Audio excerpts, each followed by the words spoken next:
네. 의사진행 그럼 여기 본질이 같이 하겠습니다. 사실 여기 정인으로 나와 있는 분들이 있는데 어저께 국민의힘 모 의원실에서 어 청문회 전에 그 정인을 좀 만나자고 제의를 했습니다. 그런데 보니까 그 한겨레 신문에 났던 그 사람이 주장했던 거나 수사 기록에 대해서 꼬치꼬치 물으면서 하려고 시도를 했거든요, 실제. 그래서 오늘 청문회장에 나오기 전에 한 30분 전에 와서 보자라고 제의를 했는데 본인은 저를 하고 되게 압박감을 느꼈다는데 사실 왜 정인을 하루 전에 이렇게 만나려고 합니까? 그리고 예를 들어서 형사법원에서도 재판관이 재판을 하루 앞두고 검사 측이든 피고인 측이든 만나려고 시도하는 거 아니겠습니까? 누가 증인을 만나려고 그래요? 여기 국민의힘의 임종덕 의원실에서 그걸 어제 시도했다고 그래요? 예. 제가 제보를 받았습니다. 이런 것들이 사실 해유죠. 그리고 또 압박하려고 그러고 사정 공작으로 저는 해유라기보다 공작으로 보여요. 합참 개헌 과장님 나와주세요.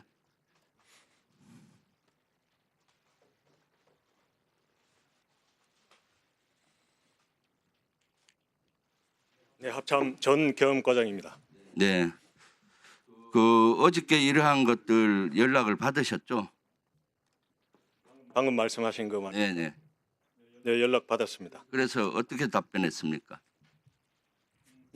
일단 그렇게 하는 건 할 수 없고 정상적 절차대로 그렇게 하기를 원한다고 했고 30분 전에 와서 미리 보자고 했는데 오늘 30분 전에 미리 오지 않았습니다. 네. 그리고 합참에서 본인이 여기 한겨레 신문에 났던 내용에 대해서 그러니까 꼬치꼬치 묻고 그랬죠. 네, 법적 근거가 뭔지 자기 주장을 하면서요. 그래서 합참 개헌과장님은 되게 압박감을 느꼈다라고 그 제보자는 말씀하시던데 압박감 느꼈습니다. 그렇죠. 해유나 공작처럼 느껴지지 않았습니까? 압박감 느끼고. 일단은 뭐 그거보다는 압박감을 느낄 건 사실입니다. 네. 그래서 이런 것들이야말로 해서는 안 되는 일인데 이것은 그 위원장님께서 이따가 경고를 한번 주시고요. 여기 의사진행 발언 내용입니다. 그래서 좀 추가 시간을 줬으면 좋겠고요. 거기 어저께 그 사람들이 질의하려는 거를 제가 대신 질의할게요. 어제 전화로 했던 내용들 대부분이.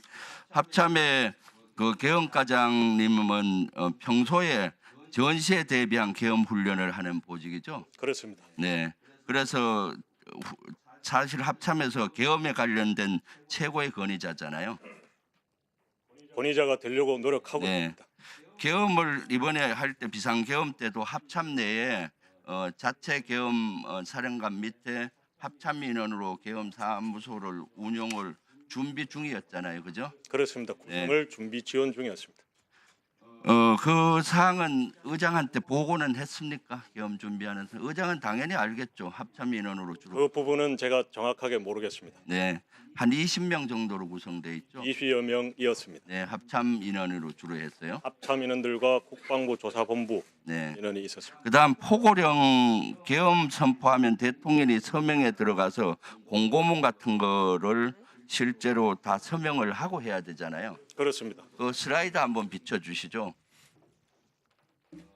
실제 보면은 포고문이 있고 담화문, 경고문, 공고문, 훈령 이런 것들이 있는데 포고문은 실제 요 설명을 한번 해주세요. 기한을 하고 요 처리 절차에 대해서 이대로 준용이 안 된 것 같아요. 근본적으로 포고문을 작성하기 위해서는 대통령의 서명이 들어간 계엄 선포문, 그러니까 공고문이 있어야 합니다. 그것이 있어야 포고문이 작성이 되고 그 포고문을 작성을 할 때는 슬라이드에서 보시는 저 절차를 다 거쳐야 됩니다. 그렇죠. 저기에서 나오지 않은 계엄 선포문, 대통령의 공고문은 또 다른 법적 절차, 다시 말해서 국방부에서 건의를 한다면 국방부에서 계엄 선포문 안을 건의를 하고 국무심의를 통해서 이후에 대통령의 제가 이후에 공고하게 되어 있습니다. 이번에는 실제 그 윤석열 측에서는 이러한 절차를 전혀 준용이 안 하는 거죠. 그것은 제가 모르겠습니다. 제가 포고문- 명확하게 말씀드릴 수 있는 것은 네. 그렇게 언론에 나온 그대로 서명이 들어간 대통령의 계엄 선포문인 공고문과 그리고 이미 포고령 1호가 발령되었다고 하는데 당시에 합참 계엄과장으로서 지원 임무를 간 저는 그 서명이 들어간 계엄 포고령 1호도 보지를 못했다는 게 팩트입니다. 그렇죠. 실제 서명 들어간 것들 못 보고요. 네, 그리고 포고령도 그 합참 과장은 전혀 못 봤다는 거 아니에요? 포고령도. 포고령을 서명 들어간 일체 보지 못했고 차후에 거의 계엄이 끝나가는 즈음에 다른 곳에서 복사본, 서명이 되어 있지 않은 복사본을 본 적이 있습니다. 그래서 이번에 사실은 그리고 계엄사령관이나 부사령관 합동수사 본부장 임명도 대통령이 해야 되는데 임명장 받습니까? 임명장을 주게 돼 있잖아요. 어떻게 돼 있나요? 임명장은 뭐 꼭 저에게 줘야 되는 것은 아니지만 네. 그 부분에 대한 임명장을 저는 보지 못했다라는 걸 말씀을 드렸습니다. 부사령관이 누구였는지 합동수사 본부장이 누구였는지 언제 알았습니까? 그것은 다 상황이 종료되고 알았고 다만 계엄사 부사령관 정진팔 장군이라는 것은 작전회의실에 도착했을 때 그때 이후에 알게 되었습니다. 그러니까 이번에 사실은 비상계엄 당시에 합참에서 헌법과 계엄법과 그걸 구체화하는 업무 편람에 이런 절차가 나와 있는데 절차를 전혀 준용이 안 돼 있다. 이 포고문과 포고령과 관련되는 거는 그렇게 봐도 무관할 것 같아요. 실제. 일단 그런 부분은 제가 판단할 영역을 안 주고 있는 그대로 팩트만 일단 다 말씀을 드렸습니다. 네, 들어갔어요. 다음 저기 이경민 우리 수방 방첩사 좀 나와주세요. 아까 위원장님 한 1분만 더 주세요. 아까 제가 그랬으니까요. 네, 방첩사 참모장입니다. 네, 슬라이드 한번 띄워주세요. 그 다음 슬라이드.